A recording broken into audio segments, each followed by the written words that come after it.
Hey,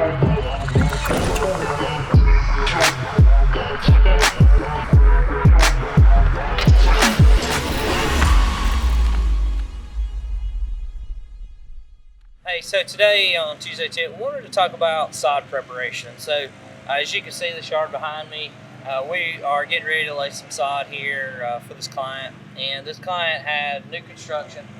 Grass had grown up, weeds, nutsedge, all those things were already growing up in the turf. And so we came out and looked at the yard with the client. And as you can see, the irrigation's been installed, and now we're coming back.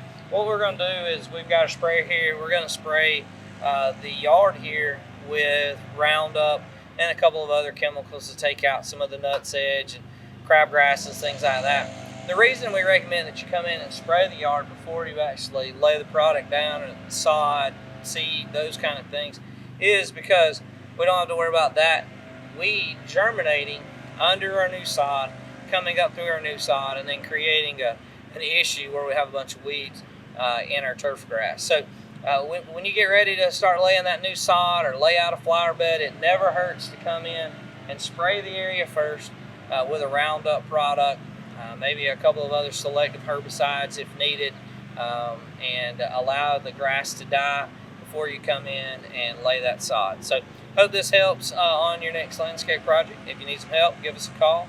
You can call us, or you can check us out at realturfsolutions.com.